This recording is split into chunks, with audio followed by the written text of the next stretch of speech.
எல்லா விதமான சுளுக்குக்கும் ஒரு முறை தடவினாலே போதுங்க. மூட்டு வலி, மூட்டு வீக்கம்,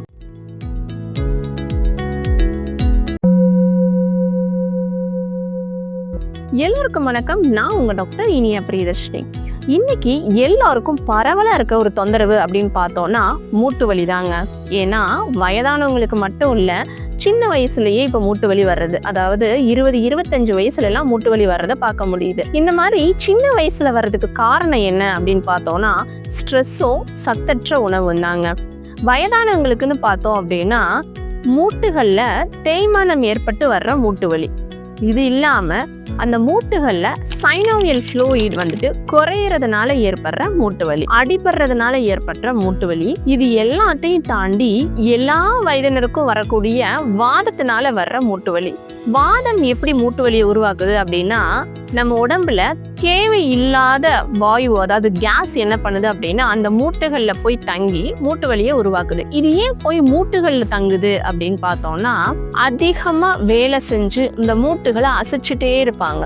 ஸோ அந்த மூட்டு வீக் ஆகி போய் இந்த வாயுவை போய் தங்கிடுது. இது இல்லாம ஒரு சிலர் வேலையே பார்க்காம மூட்டை அசைக்காம உட்கார்ந்துருப்பாங்க. ஸோ அவங்களுக்கும் இந்த மூட்டு வந்துட்டு வீக் ஆகுது. இப்படி அசைச்சிட்டே இருந்தாலும் சரி, அசைக்காம அப்படியே வச்சிருந்தாலும் சரி, இந்த வீக் ஆகிற மூட்டுகள்ல இந்த கேஸ் போய் தங்கி இந்த மூட்டு வலியை உருவாக்கிறது. இந்த வாதத்தினால வர்ற மூட்டு வலியிலிருந்து அடிபடுறதுனால வர்ற மூட்டு வலி, வயதானவங்களுக்கு வர்ற மூட்டு வலி, யங்ஸ்டர்ஸ்க்கு வர்ற மூட்டு வலி, இப்படி எல்லா விதமான மூட்டு வலிக்கும் நம்ம சித்த மருத்துவம் ஒரு வெளிப்பூச்சு மருந்த எளிய தீர்வா கொடுத்துருக்கு.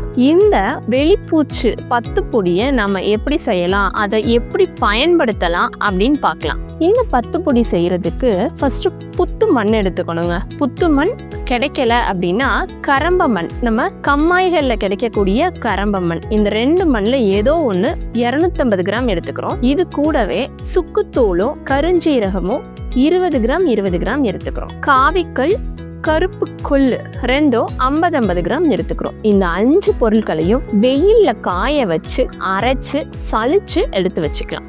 இந்த 10 பொடியை எப்படி பயன்படுத்தலாம் அப்படின்னா, மூட்டு வலி இருக்கிறவங்க இந்த 10 பொடியை முட்டையோட வெள்ளைக்கருவில் கலந்து வெளிப்பூச்சா மூட்டுகளில் பயன்படுத்தி வரும்போது வலி குறையுங்க.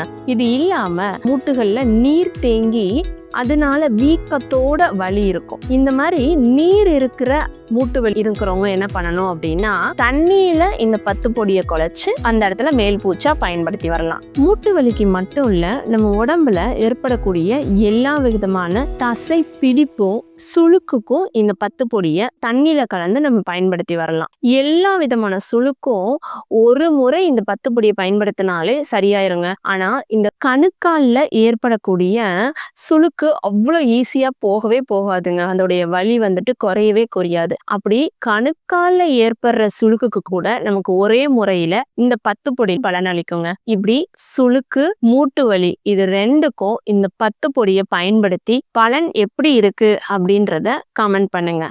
தேங்க்யூ.